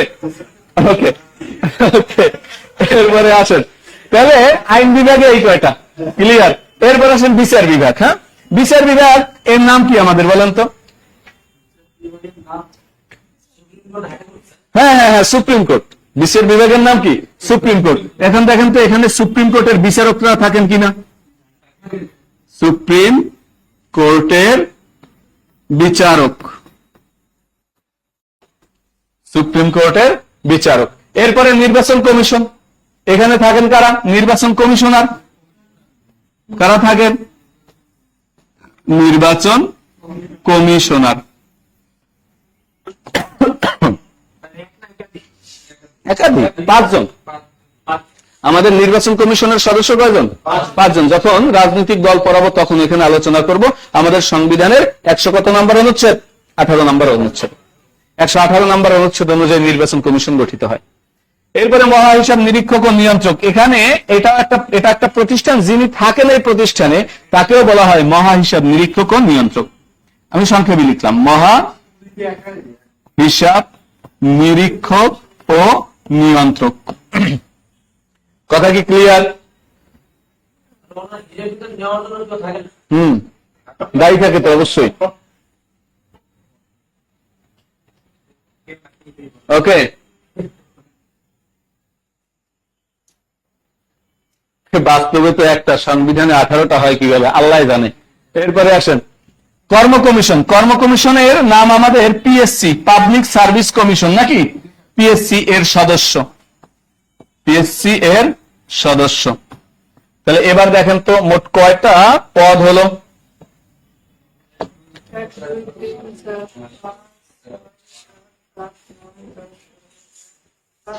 12টা, 11টা হয়েছে। দেখেন, প্রথমত রাষ্ট্রপতি, দ্বিতীয়ত প্রধানমন্ত্রী ও মন্ত্রিসভা, এটা একটা। এরপরে অ্যাটর্নি জেনারেল, এরপরে স্পিকার, এরপরে ডেপুটি স্পিকার, এরপরে সংসদ সদস্য, এরপরে ন্যায়পাল, সুপ্রিম কোর্টের বিচারক, নির্বাচন কমিশনার, মহা হিসাব নিরীক্ষক ও নিয়ন্ত্রক, পিএসসির সদস্য। মোট কয়টা হয়েছে? মোট 11টা হয়েছে। মোট কয়টা? 11টা হয়েছে। না, কালার পরিবর্তন করেন। এই জায়গায় কালার পরিবর্তন করতে পারবো না, এটা আমি পরিবর্তন করছি এই জন্য যাতে এটা আলাদা থাকে। আচ্ছা, এই কালার কি দেখতে সমস্যা হচ্ছে? হ্যাঁ, সবাই একটু বলেন তো, সমস্যা হচ্ছে অনলাইনে যারা আছেন? কারণ এটা একটু আলাদা, এই জন্য আলাদা কালার ইউজ করছি আমি। কোন জায়গায় কোন কালারটা ব্যবহার করতে হবে এটা আমি ভালোই বুঝবো ইনশাল্লাহ। না, কেন লেখা শুরু করবেন আমি বলছি। ওকে, তাহলে কয়টা পদ পেলাম?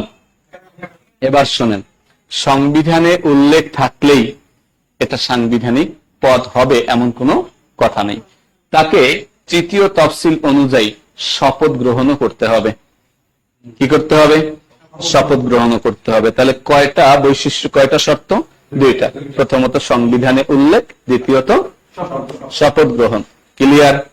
তবে অনেকে এটা মানতে চান, আবার অনেকে এটা মানতে চান না। ওকে, তাহলে যারা মানতে চান তারা বলেন অ্যাটর্নি জেনারেল। আচ্ছা বলেন তো, অ্যাটর্নি জেনারেল কার কাছে শপথ গ্রহণ করেন? অ্যাটর্নি জেনারেল কার কাছে শপথ গ্রহণ করেন?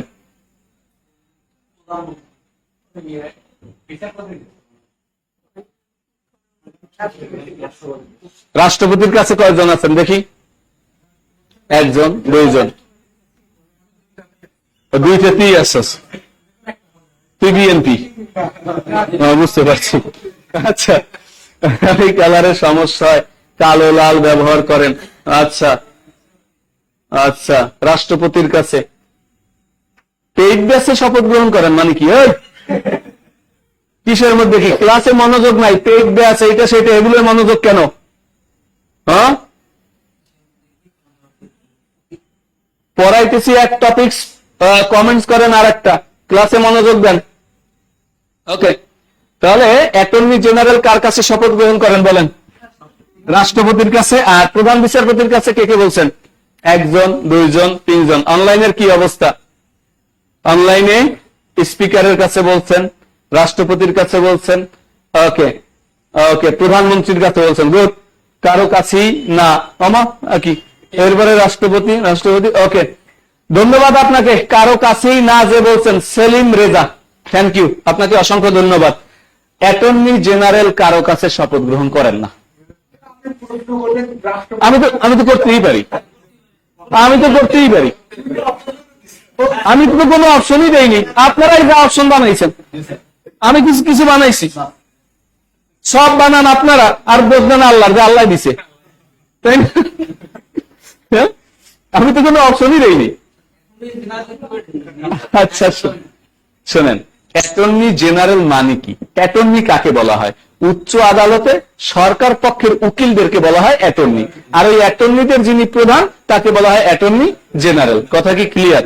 সরকার পক্ষের উকিল, মোট কথা উনি একজন উকিল, কুশলী, সরকারের, সরকার পক্ষের বা রাষ্ট্রপক্ষের, সবারই থাকে, শুধু হাসিনা না, হাসিনার দোষ দান কেন খালি, সবারই থাকে। এই যেমন এখন যিনি আছেন সরকার, ওনার একজন অ্যাটর্নি জেনারেল আছেন, আবার বিএনপি ক্ষমতায় আসলে তার একজন অ্যাটর্নি জেনারেল থাকবেন, আবার আওয়ামী লীগ ছিল তার থাকবেন, এরশাদ ছিল তার থাকবেন, রাষ্ট্রপক্ষের একজন প্রধান কুশলী থাকেন। ক্লিয়ার? তাকে বলা হয় কি? Attorney general. তার মানে এক কথায় উনি একজন কি? উকিল। আচ্ছা বলেন তো ভাই, উকিলকে জীবনে দেখছেন শপথ গ্রহণ করতে? কোন উকিল রে? উকিল যদি বলে যাহা বলিব সত্য বলিব, এর অপরাধী থাকবে, এর অপরাধী থাকবে। তার মানে উকিল কোনোদিন কি করে না? শপথ গ্রহণ করে না। তার মানে মনে রাখবেন, অ্যাটর্নি জেনারেলও কারো কাছে শপথ গ্রহণ করে না। হিসাব ক্লিয়ার? নেপাল বাংলাদেশে আছে, শপথ গ্রহণ করে? তাহলে করে না, তাহলে এই দুইটা পদ শপথ গ্রহণ করে না। এই দুইটা ছাড়া রইল কয়টা? এই 9টা আমাদের সাংবিধানিক পদ, মনে থাকবে। তাহলে সাংবিধানিক পদ কয়টা? 9টা। আর এই দুইটাকে বলা হয় সংবিধিবদ্ধ পদ। কি বলা হয়?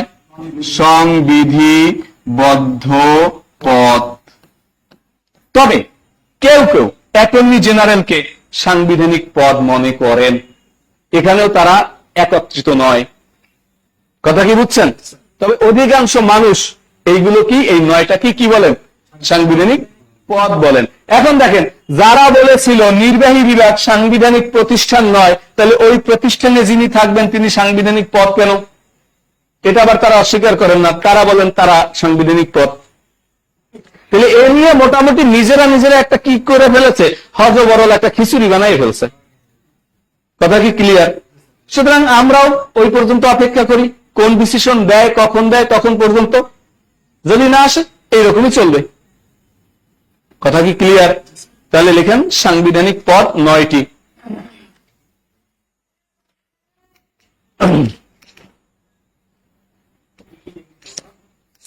সাংবিধানিক পদ কয়টি? 9টি। সাংবিধানিক পদ 9টি। আচ্ছা, একজনে বলছেন যে অ্যাটর্নি জেনারেল শপথ গ্রহণ করলে কি হবে, তাই না? এখন বিষয় হচ্ছে, অ্যাটর্নি জেনারেল তো সত্য মিথ্যা কোনোটাই বলেন না, যেটা প্রমাণ পান ওই প্রমাণটা উত্থাপন করেন, ওই প্রমাণটা উত্থাপন করেন। ঘটনাটা কি অ্যাটর্নি জেনারেল ঘটাইছে নাকি ওই যিনি উনি ঘটাইছে? বাদী বিবাদী ওই দুইজন ঘটাইছে, তাই তো? না, ওই দুইজন ঘটাইছে কিনা? ওই দুইজন ঘটাইছে। এখন যেটা আছে ওইটাই তিনি বলেন, এখানে সত্য মিথ্যার তো কিছু নেই, সুতরাং তাকে তো শপথ গ্রহণ করতে হয় না। কথা বুঝছেন? ওকে, এরপরে আসেন। ওকে, এরপরে আসেন, কি বললাম? সাংবিধানিক পদ 9টি। 1 নাম্বার দিয়ে লেখেন রাষ্ট্রপতি, লিখেন, নিচে নিচে লিখবেন। 1 নম্বরে কি?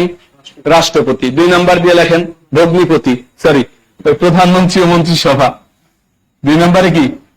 প্রধানমন্ত্রী ও মন্ত্রিসভা।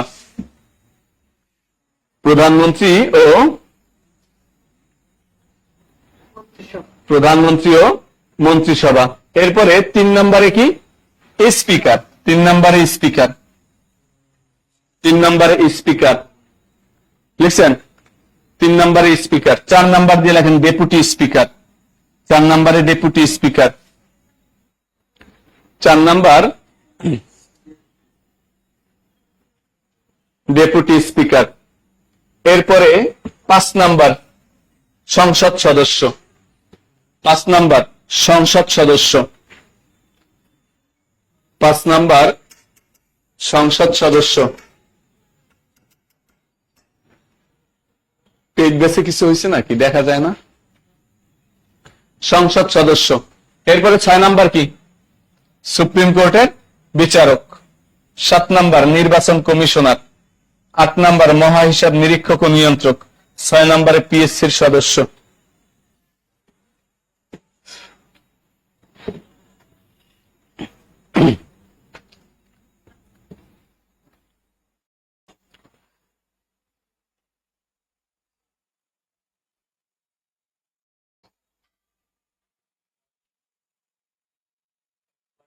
না লাগবে না, ওই যে পেইড বেসে ওরা বলতেছে দেখা যায় না, এটা এইটুকু বলছি। উত্তরটা তো আমি জানি না, কেন একটু দেখবেন। লেখা শেষ, লেখা শেষ। আপনারা এত কমেন্টস করার সময় পান কোথায়? মনোযোগ যদি দেন তাহলে এত কমেন্ট করার সময় পাচ্ছেন না। আবার আর একজন বলতেছে আরে আপনারা অহেতুক কমেন্টস করেন কেন? আপনি আবার দেখার সময় পান কখন? বুঝছি না। যারা কমেন্টস করে তারা তো সময় পাই না, যারা দেখেন তারা সময় পান কখন? ওকে, নয়টা হয়েছে। সাংবিধানিক পদ কয়টা? এরপরে লিখেন সংবিধিবদ্ধ পদ 2টি, অ্যাটর্নি জেনারেল আর একটা ন্যায়পাল। অ্যাটর্নি জেনারেল আর একটা ন্যায়পাল। ওখানে কেন? ওখানে কেন? ও,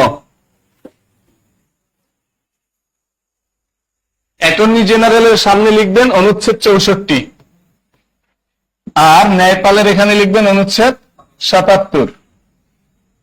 এরপরে মজার একটা সেশন আছে, খুব মজার একটা সেশন আছে।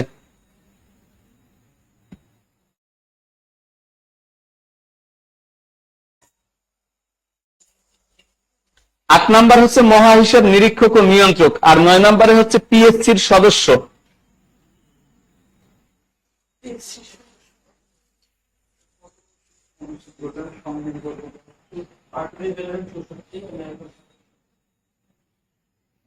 আট নম্বরে মহা হিসাব নিরীক্ষক ও নিয়ন্ত্রক।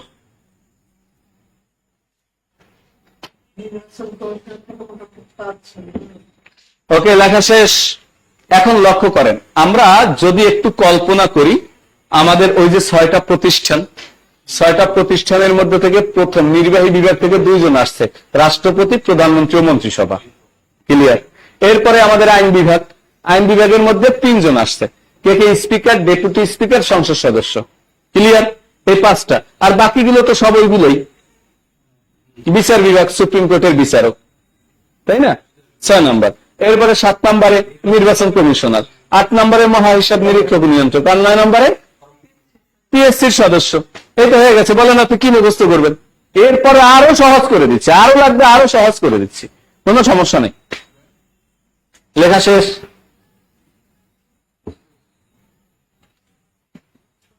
ওকে, মুছে দিব, মুছে দিব। এরপরে আসেন সাংবিধানিক পদে শপথ, সাংবিধানিক পদে বয়স। শিরোনাম করেন সাংবিধানিক পদে বয়স।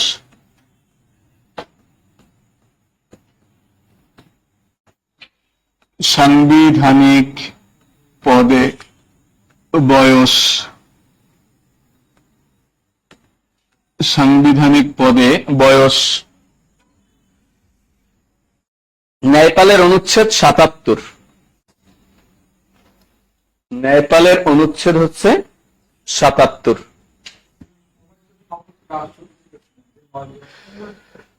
আমি এখন পর্যন্ত কইছি, শপথ পড়াইছি। হ্যাঁ, এত খাই খাই করস কেন? তোর তো সংসার টিকবে না রে। এত খাই খাই করলে সংসার টিকে? মানে সংসারের চাল ডাল সব খাইয়ে ফেলায় আর কি, সেটা বুঝাইছি। আচ্ছা, ন্যায়পাল বাস্তবায়ন হয়নি, কোন সরকার চায় না যে অন্য কেউ আইসা আমার নিয়ে একটু খোঁচাখুচি করুক। বুঝলেন নাই? ওই ন্যায়পালের কিছু একটা কাজ করে দুদক, তাও তো করে আর কি। এখন আসেন, ন্যায়পাল যখন পড়াবো না তখন বলবো না। এখন আসেন আমরা কি পড়বো, সাংবিধানিক পদে বয়স। কোন পদে? সাংবিধানিক পদ কয়টা? আর সংবিধিবদ্ধ পদে বলছে এখানে? বলে নাই। বলছে? বলে নাই। শুধুমাত্র এই 9টা পদে আমরা বয়স পড়ব, মন থাকবে?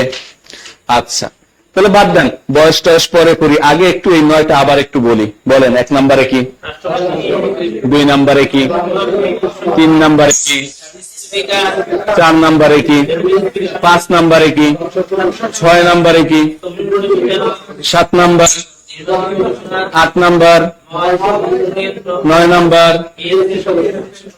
ওকে, এই কথা একবার বলা হয়েছে তো, আমি কিন্তু মুখস্থ করতে বলি না একবারও। ওকে, না করার দরকার নেই। এবার শুনেন, বলেন তো, রাষ্ট্রপতি যদি হতে চান, রাজনীতি করা ছাড়া রাষ্ট্রপতি হতে পারবেন আপনি?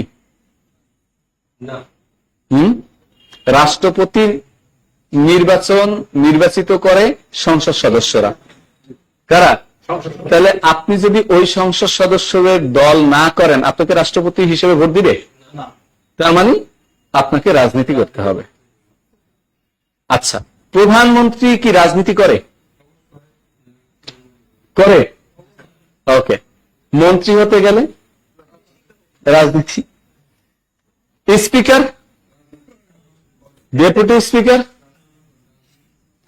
সংসদ সদস্য করে না? করে। আচ্ছা বলেন, সারা জীবন আপনি রাজনীতি করছেন, আপনি মরে গেছেন, আপনার ছেলে মেয়ে উত্তরাধিকার সূত্রে ওই এলাকায় রাজনীতি করতে পারবে কিনা? না, কোন যোগ্যতাই নেই। বাবা চেয়ারম্যান ছিল, ওই হিসেবে সে চেয়ারম্যানিতে দাঁড়াইছে, ওরে বাবা সবাই এখন ভোট দেয়, অথচ কোনো যোগ্যতাই নেই, হয় না? আবার বাবা নেতা ছিল, এমপি নির্বাচনে দাঁড়াইছে, হয় কিনা? হ্যাঁ, আইনি ভাবে কি কোনো ইয়া নাই তো, নিষেধাজ্ঞা নাই তো। তার মানে উত্তরাধিকার সূত্রে রাজনীতিবিদ হওয়া যায়। কিন্তু দেখেন তো, সারা জীবন রাজনীতি করে গেলেন, আপনি ইচ্ছা করলেই যাইয়া সুপ্রিম কোর্টের বিচারক হইতে পারবেন? কোনদিন রাজনীতি করেন নাই, কিন্তু দেখেন তো, যোগ্যতা অনুযায়ী লেখাপড়া করে এরপরে আপনি পরীক্ষা দিয়ে সুপ্রিম কোর্টের বিচারক হইতে পারেন কিনা? পারবেন না? সে পারবেন, যোগ্যতা অনুযায়ী। তার মানে এটা অরাজনৈতিক পদ। এটা কি? এরপরে বলেন তো, নির্বাচন কমিশনার কোন রাজনৈতিক ব্যক্তিবর্গ হইতে পারবে? হ্যাঁ, কোন দলের ব্যক্তি এককভাবে নির্বাচন কমিশনার হইতে পারবে? যা দেখছি সেটা আলাদা কথা, কিন্তু এটা হবে নির্দলীয়। এটা কি হবে? নির্দলীয়। ওকে, ওটা আলাদা বিষয়। কিন্তু সবাই তো ওই যে সার্চ কমিটি গঠন করে, এরপরে বলে এটা, ও বলে এটা, এরকম অনেক নাটক মানে নাটক আছে কিনা? আচ্ছা, এখন বিষয়টা হচ্ছে, তাহলে এটাও অরাজনৈতিক পদ। এবার বলেন তো, মহা হিসাব নিরীক্ষক ও নিয়ন্ত্রক কোন এমপি মন্ত্রী এদেরকে কি এই দায়িত্ব দেয়? এই দায়িত্ব না পাওয়ার পরেও যা মোটামুটি হয়, এর দিলে তো মোটামুটি, তাই না? এটাও প্রশাসন থেকে যায়। কোথা থেকে? প্রশাসন থেকে যাবে। পিএসসির সদস্য কি রাজনীতি করলে হতে পারবেন? এখানে যোগ্যতা অনুযায়ী হতে হবে। তার মানে 1 থেকে 5 পর্যন্ত দেখেন তো রাজনৈতিক পদ কিনা? হ্যাঁ, আর 6 থেকে 9 পর্যন্ত অরাজনৈতিক পদ কিনা? হ্যাঁ হ্যাঁ, আবার বলেন, তাহলে রাজনৈতিক পদ কয়টা এখানে এই 9টার ভিতরে? 5টা। কি কি? আগে রাষ্ট্রপতিরে বাদ দাস কেন? রাষ্ট্রপতি, প্রধান, হ্যাঁ, এরপরে ওকে ওকে, আর অরাজনৈতিক পদ কয়টা?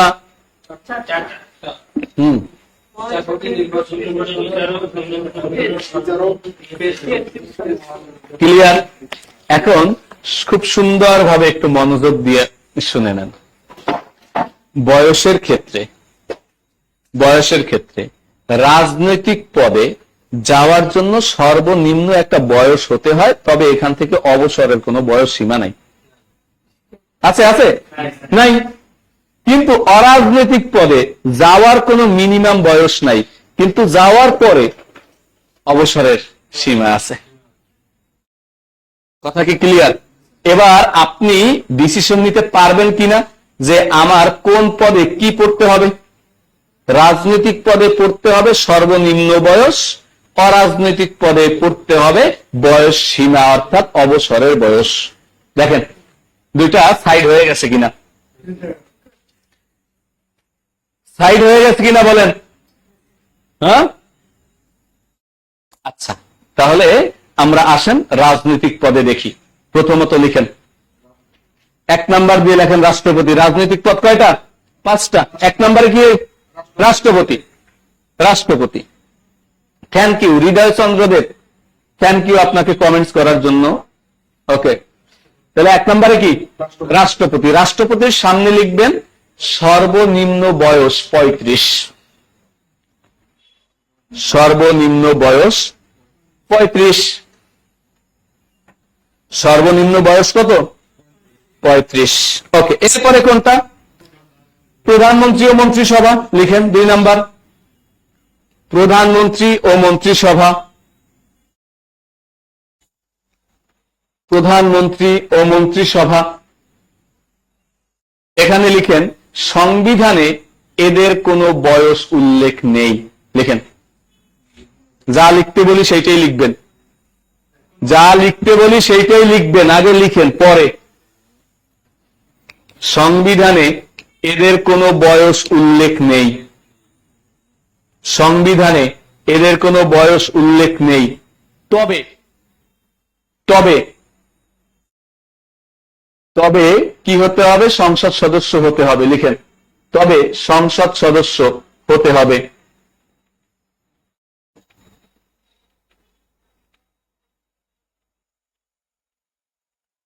তবে সংসদ সদস্য হতে হবে।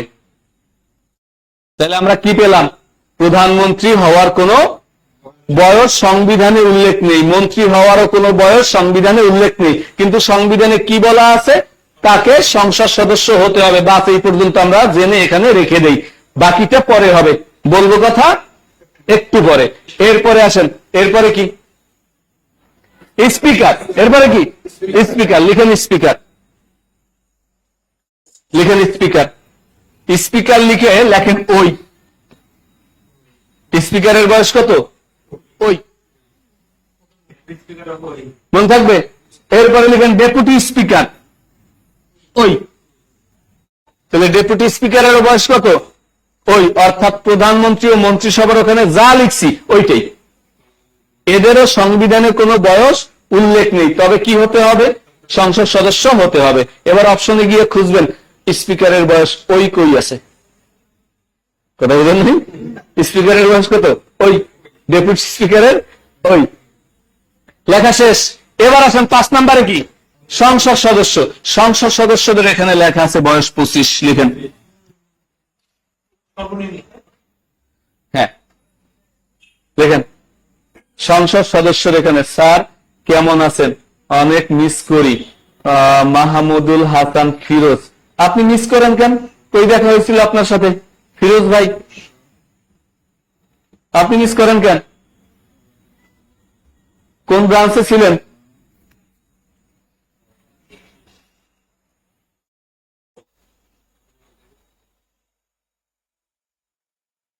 লেখা শেষ। ওই মানে 2 নম্বরে আমরা যেটা লিখছি, হ্যাঁ, সংবিধানে উল্লেখ নেই, তবে সংসদ সদস্য হতে হবে। এটা লেখা হয়েছে। তাহলে দেখেন, সংসদ সদস্য বা এমপি হওয়ার জন্য শর্ত কত বছর হতে হবে? 25 বছর হতে হবে। আর স্পিকার, প্রধানমন্ত্রী হতে গেলে আগে কি হতে হবে? সংসদ সদস্য। তার মানে সংসদ সদস্য হতে পারলেই সে তাৎক্ষণিক কি হতে পারবেন? প্রধানমন্ত্রী হতে পারবেন। তাহলে প্রধানমন্ত্রী হওয়ার বয়স কত? 25। আবার বলেন স্পিকার হলেও সংসদ সদস্য হতে হবে, তাইলে বলেন স্পিকারের বয়স কত? এরপরে বলেন 18। ভুল। 18 বলছে কে? কনফিডেন্স রংপুর। ওরে বাবা, অনেক বছর আগে ক্লাস নিয়েছি। আপনাদের রংপুরেই আমার সর্বশেষ ক্লাস ছিল, হ্যাঁ, কিন্তু কাউকে বুঝতে দেয়নি। ওকে, তাহলে কি বললাম? কি বললাম? স্পিকারের বয়সও 25 হবে, ডেপুটি স্পিকারেরও বয়স 25 হবে। ক্লিয়ার? এবার বলেন রাজনৈতিক পদে যে 5টা পদ আছে, এই 5টা পদের মধ্যে একমাত্র মুরব্বীর বয়স, ওই যে মুরব্বী কত বছর?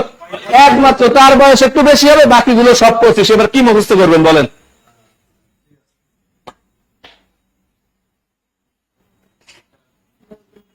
কি মুখস্থ করবেন? ক্লাসে জাস্ট বসে থাকেন, যা করার দরকার ওটা আমি করে দিব, যতটুকু লেখানোর দরকার আমি লেখাই দিব, কেউ খাই খেই করবেন না। কথা কি ক্লিয়ার? ওকে, শেষ। এবার আসেন অরাজনৈতিক পদে। অরাজনৈতিক পদে আমরা কি করবো জানো? আবার এখানে লিখেন না ওই কি রে, ওই কি রে, মধু।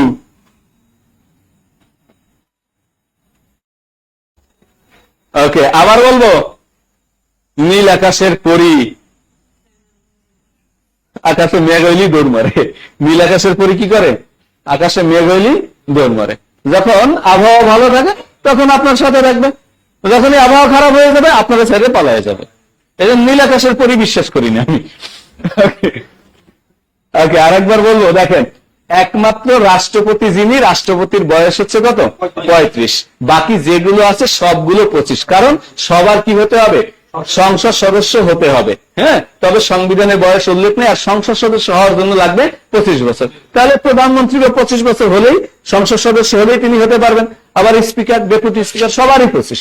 একমাত্র মুরব্বীর 35, বাকি সবার 25। ওকে ওকে, শেষ। এরপর আসেন অরাজনৈতিক পদ। কোনটা কোনটা জানো?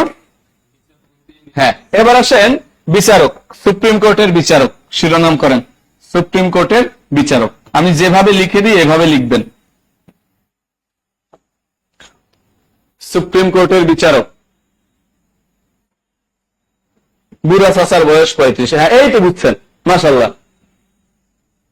ওই কি রে, তানভীর স্যারের দাদু। এর জাদু টাদু জানি না ভাই। ওকে ওকে, এ আপনারা কি শেয়ার টেয়ার দেন? হ্যাঁ,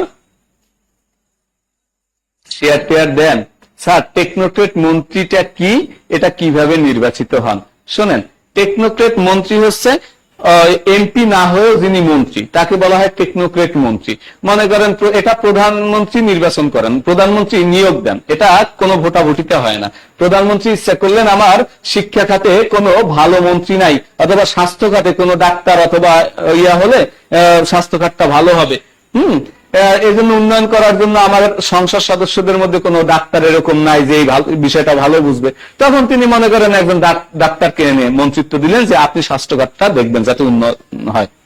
কথা কি ক্লিয়ার? এটা প্রধানমন্ত্রীর আস্থাভাজন ব্যক্তিকে তিনি নিয়োগ দিতে পারেন।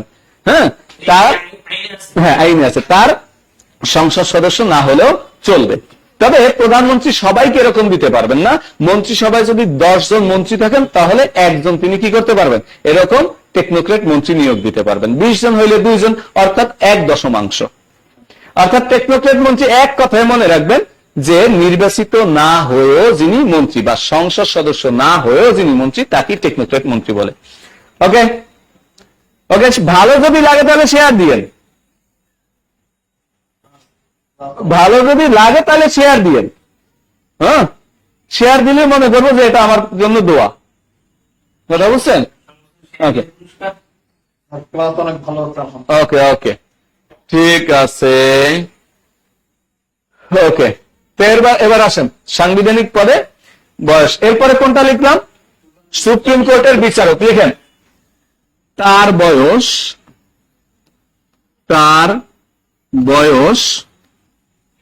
67 বছর পর্যন্ত।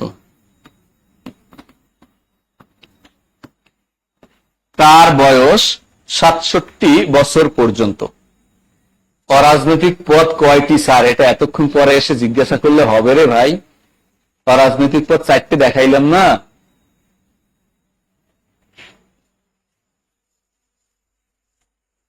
আরে কষ্ট, নাসিম আক্তার। স্যার শেয়ার কার কাছে দিব? হ্যাঁ বলেন। হাজবেন্ড বলে বন্ধুরও দরকার নাই। কেমন লাগে?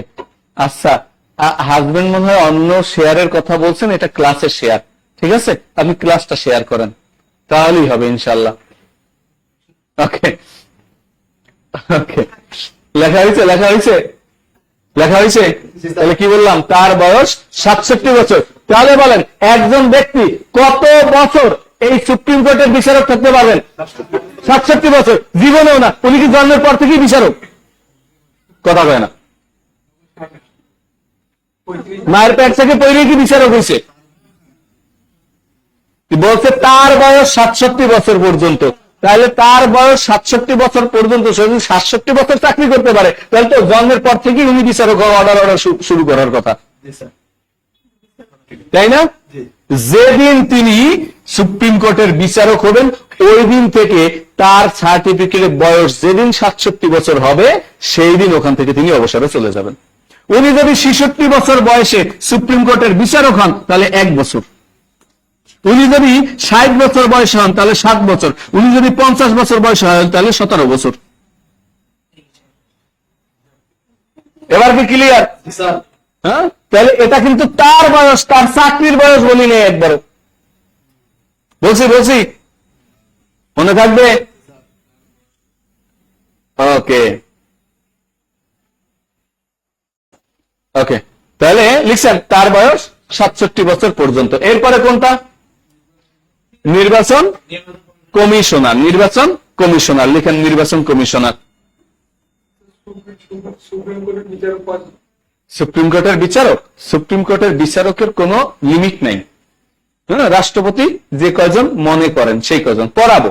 হ্যাঁ, সুপ্রিম কোর্টের আবার 2টা ভাগ আছে, একটা আপিল বিভাগ আর একটা হাইকোর্ট বিভাগ। হ্যাঁ, যখন আমরা পড়াবো, আমি বললাম কি আপনাদের সংবিধানের এখানে আমি 3টা ক্লাস নিব। কয়টা? 3টা। এবং সরকার ব্যবস্থার 2টা। এই টোটাল 5টা ক্লাসের ভিতরে আমি টোটাল সংবিধান আপনাকে মুখস্থ করাই ছাড়বো ইনশাআল্লাহ। কথা বুঝছেন? প্রত্যেকটা অনুচ্ছেদ ধরে ধরে আমার শেষ হয়ে যাবে। সরকার ব্যবস্থাতে টোটাল 2টা ক্লাসে একেবারে 117 পর্যন্ত মুখস্থ করাই দিব আমি। আর আগামী ক্লাসে 47 পর্যন্ত মুখস্থ হবে ইনশাআল্লাহ। তো যারা করছে তারা জানে, শুনুন, বলার দরকার নাই এগুলো। আগে করেন, এরপরে আপনি বলবেন। ওকে, লেখা শেষ? লেখা শেষ? কি বলছি? নির্বাচন লিখেন, শপথ গ্রহণের পর 5 বছর। শপথ গ্রহণের পর 5 বছর। 5 বছর। যেদিন নির্বাচন কমিশনাররা শপথ গ্রহণ করবেন, ওই দিন থেকে তিনি 5 বছর থাকতে পারবেন। কয় বছর? 5 বছর। ক্লিয়ার? প্রধান নির্বাচন কমিশনার জীবনে একবারই হইতে পারবেন। কয়বার হইতে পারবেন? আবার এই একবার হওয়ার পরে যখন তার মেয়াদ শেষ হবে, আর কোন সরকারি কাজে উনি থাকতে পারবেন না। কথা বুঝি নাই মনে হয়। প্রধান নির্বাচন কমিশনার একবারই জীবনে হতে পারবেন। আমি আবার বলছি, কয়বার? একবার। আর এখান থেকে তার মেয়াদ শেষ হওয়ার পর আর কোন সরকারি কাজে উনি থাকতে পারবেন না। কেন পারবেন না? তাহলে যদি পারত সরকারি কাজে যেতে, তাহলে তিনি তার পছন্দ মতো একজন সরকারকে অগ্রাধিকার দিয়া বসাইয়া তার কাছ থেকে ওই সরকারি কাজকর্মের মাধ্যমে তিনি কি করতেন? ফায়দা নিতেন। কথা কি ক্লিয়ার? এখন এই জন্য দেখবেন নির্বাচন কমিশনার যারা হন, তারা সরকারি চাকরি থেকে অবসরে যাওয়ার পরে তাদেরকে বানানো হয়। যে কয়জন আছেন দেখবেন সব অবসরপ্রাপ্ত। কথা কি ক্লিয়ার? ওকে। আর অন্যান্য যারা কমিশনার থাকবেন, তার অধীনে 4 জন কমিশনার আর একজন প্রধান নির্বাচন, টোটাল কয়জন? 5 জন। ওই 4 জন কমিশনার শুধুমাত্র একটা পদে যেতে পারবেন, সেটা ওই প্রধান নির্বাচন কমিশনার পদে। আর কোন পদে যেতে পারবেন না। আর প্রধান নির্বাচন কমিশনার হয়ে গেলে শেষ, খেলা শেষ। আপনারা কি বুঝতে পারছেন? হ্যাঁ, কথা কি বুঝতে পারছেন?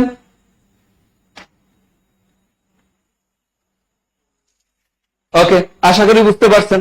ভাই, একটু বিস্তারিত এগুলো যদি না বুঝি, আমরা সারা জীবন খালি নিজেকে মাথাটাকে হ্যাং করে রাখবো মুখস্থ করে, এগুলো আলোচনার বিষয়। আমি প্রথম ক্লাসে কি বলছি আপনাদের? আমার ক্লাস করার উদ্দেশ্যে আসবেন না আমার ক্লাসে, আর আমিও ক্লাস নেওয়ার উদ্দেশ্যে আসবো না, কখনোই আসি না, আমি কোনো ক্লাস নেওয়ার উদ্দেশ্যে ঢুকি নেই। সব সময় গ্রুপ স্টাডি, আপনারা সবাই মিলে একটা গ্রুপ, আমি আপনাদের গ্রুপের একজন সদস্য, সুতরাং আমি আলোচনার মাধ্যমে একটা ডিসিশন নিব এটার উত্তর কি হবে। কথা কি ক্লিয়ার? ওকে, মনে থাকে জানো। ওকে, এখন আসেন কোন পর্যন্ত গেলাম? নির্বাচন কমিশন। তাহলে মোট কয়টার বয়স জানা হলো আমাদের? 7টা। এই 7টা আপনি পারবেন কিনা বলেন? পারবেন? আচ্ছা, এরপরে রইল কয়টা? 2টা। 8 নম্বরে কি? মহা হিসাব নিরীক্ষক ও নিয়ন্ত্রক। লিখেন, আমি যেভাবে লিখতে বলি সেভাবে লিখবেন। লিখছেন? মহা হিসাব নিরীক্ষক ও নিয়ন্ত্রক। মহা হিসাব নিরীক্ষক ও নিয়ন্ত্রক লেখেন। হয় তার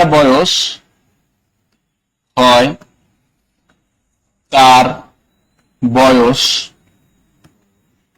65 হবে, না হয় অথবা, না হয় না লিখে অথবাও লিখতে পারেন, অথবা তার চাকরির বয়স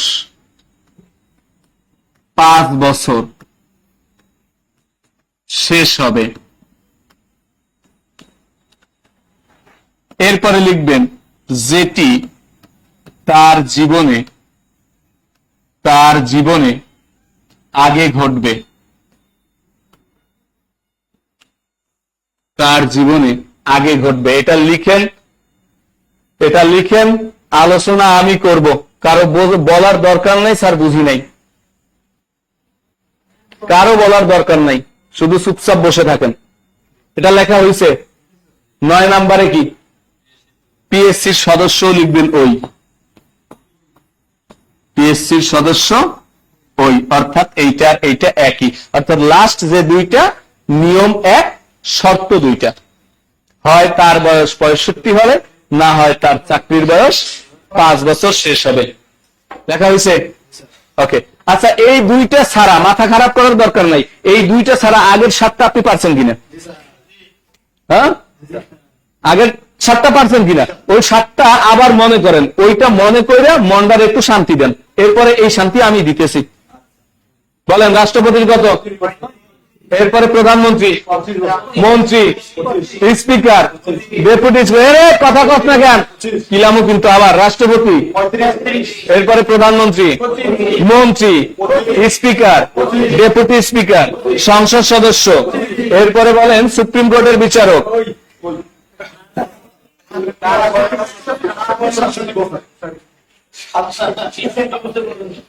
সত্যি কথা বল, তুই নিচে তাকাইছিস না? সত্যি কথা বল, তুই নিচে তাকাইছিস না? তাকাইছ না? নিচের দিকে এত নজর কেন? হ্যাঁ, যখনই নিচে নজরটা দিছে, নজর নিচে গেছে, তখনই ও অবগতনে গেছে। ওকে, আবার প্রথম থেকে। রাষ্ট্রপতি, প্রধানমন্ত্রী, স্পিকার, ডেপুটি স্পিকার, সংসদ সদস্য, সুপ্রিম কোর্টের বিচারক, তার বয়স 67 বছর পর্যন্ত। নির্বাচন কমিশনার, রে তোর নজর তো খারাপ। হ্যাঁ, এবার বলেন শপথ গ্রহণের পর 5 বছর, এই 7টা হয়েছে। ওকে, এরপরের 2টার নিয়মটা কি আগে একবার বলেন তো, দেখেই বলেন। হয় তার বয়স 65 হবে, না হয় তার চাকরির বয়স 5 বছর শেষ হবে, যেটা তার জীবনে আগে ঘটবে, আর পিএসসির সদস্যর ক্ষেত্রেও একই। ওকে, এবার আসেন, শোনেন, এবার লক্ষ্য করেন।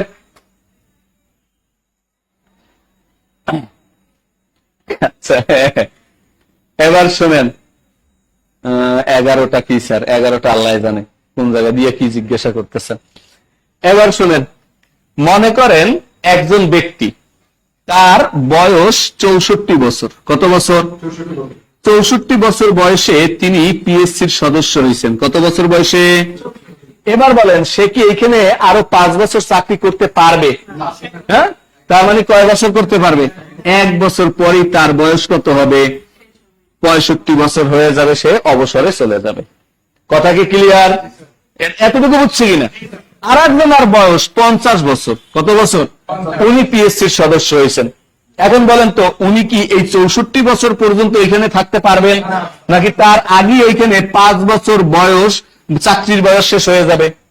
অর্থাৎ 55 বছর বয়সে তিনি এখান থেকে চলে যাবেন। কি করবেন? চলে যাবেন। আমি কিন্তু অবসরের কথা বলি নাই, এইখানে আমি অবসরের কথা বলছি, কারণ সরকারি চাকরির মেয়াদ শেষ। কিন্তু এইখানে তার চলে যাওয়ার পরে সরকারি চাকরির বয়স আছে নাকি নাই? আছে না? তিনি এখান থেকে অবসরে যাবেন না, যে পদ থেকে এইখানে এসেছিলেন ওই স্বপদে ফিরে যাবেন। কি করবেন? ওই স্বপদে ফিরে যাবেন। অর্থাৎ একজন অধ্যাপক যদি পিএসসির সদস্য হন, তাহলে ওই 5 বছর ওখানে কাটানোর পরে আবার বাকি সময়টা অধ্যাপক হিসেবে ফিরে যাবেন, সময়টা অতিবাহিত করবেন। ক্লিয়ার? হ্যাঁ, তাহলে দেখেন, এই যে কথাটা আমি বলছি, হয় তার বয়স 65 হবে, না হয় তার চাকরির বয়স 5 বছর শেষ হবে। যেটা তার জীবনে আগে ঘটবে, এইখানে আগে ঘটছে 5 বছর চাকরির বয়স, এখানে আগে ঘটছে 65, এই জন্য সে 5 বছর থাকতে পারবে না। ক্লিয়ার হিসেবটা? এরপরে এত সহজে আমি আর বুঝাইতে পারি না। হ্যাঁ বলেন, অনলাইনে যারা আছেন, বুঝলেন কিনা? এই বিষয়গুলো মুখস্থ করতে করতে করতে করতে শেষ হয়ে যান। কার বয়স কত মনেই থাকে না, নিজের বয়সই মনে নাই। এরপরে মানে অন্যের বয়স মুখস্থ করতে করতে নিজের বিয়ের বয়স শেষ হয়ে যায়, তাই না? অলরেডি গেছে। তুই একটা গান ধর ভাই। আমার সাধনা মিটিল, আশা না ফুরিল, সকলই ফুরে গেছে। কথা কেন ফুরে গেছে? মানে বয়সের কথা বলছি, ফুরে গেছে। আচ্ছা আচ্ছা, ওকে ওকে, ক্লিয়ার? পারবেন এটা ইনশাআল্লাহ। তাহলে আজকের এ পর্যন্ত থাক।